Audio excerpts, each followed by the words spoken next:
Hello दोस्तों, welcome back. अगर आप हैं बिहार बोर्ड क्लास 9 के स्टूडेंट तो आप सभी का बहुत बहुत स्वागत है अभी के इस वीडियो में। अभी के इस वीडियो में हम लोग बात कर रहे हैं क्लास 9 के सोशल साइंस यानी सामाजिक विज्ञान की। और इस वीडियो में हम लोग केवल इसके ऑब्जेक्टिव क्वेश्चंस को देखने वाले हैं।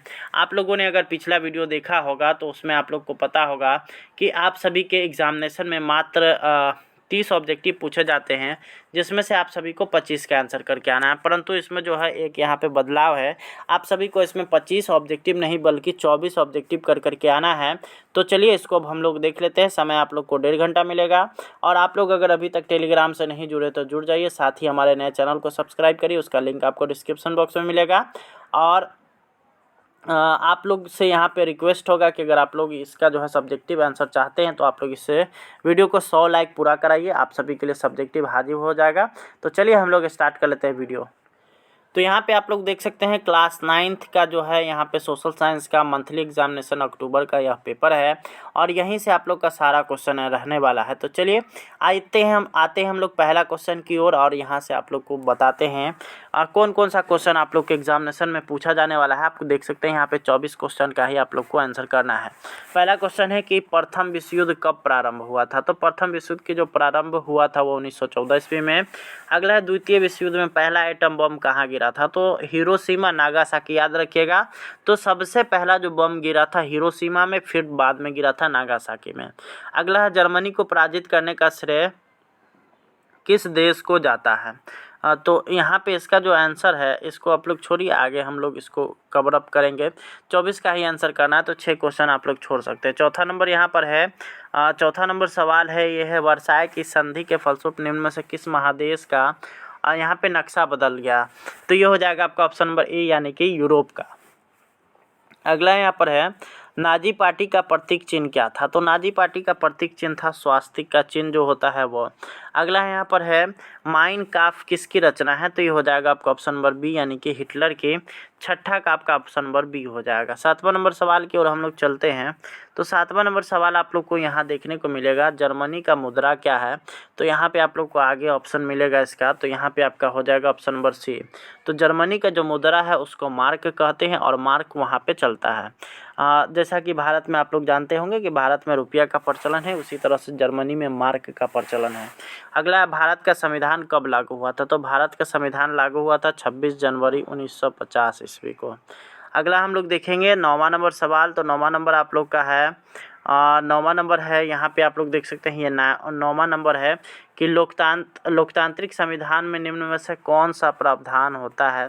तो इसका हो जाएगा आपका ऑप्शन नंबर ए यानी कि शासन प्रमुख का अधिकार, यानी कि 9 का आपका ऑप्शन नंबर ए हो जाएगा बिल्कुल करेक्ट। 10वां नंबर है आप लोग का, यंग इंडिया पत्रिका के लेखक कौन है। तो यंग इंडिया पत्रिका के लेखक है महात्मा गांधी, यानी कि ऑप्शन नंबर ए हो जाएगा। यानी कि 10 का आपका हो गया ऑप्शन नंबर ए। 11वां की तरफ हम लोग चलेंगे। क्वेश्चन नंबर 11 है कि निम्न में से किस प्रकार के शासन भारत में किस प्रकार की शासन प्रणाली पाई जाती है। तो ये हो ही गया।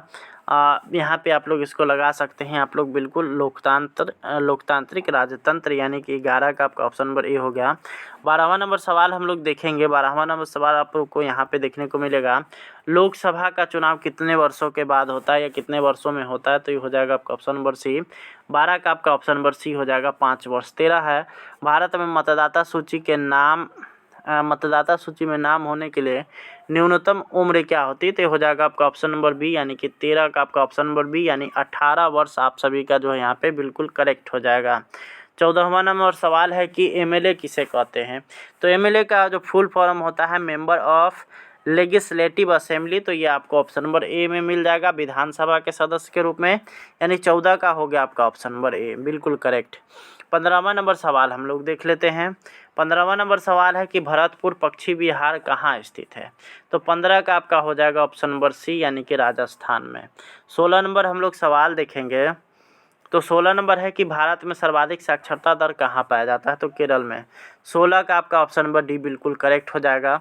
17वां है कि भारत में वन्य जीव संरक्षण अधिनियम कब लागू हुआ था। तो 17वां का हम लोग देखते हैं, आगे ऑप्शन होगा आपको। तो यहाँ पे हो जाएगा आपका ऑप्शन नंबर बी यानी कि 1972 में।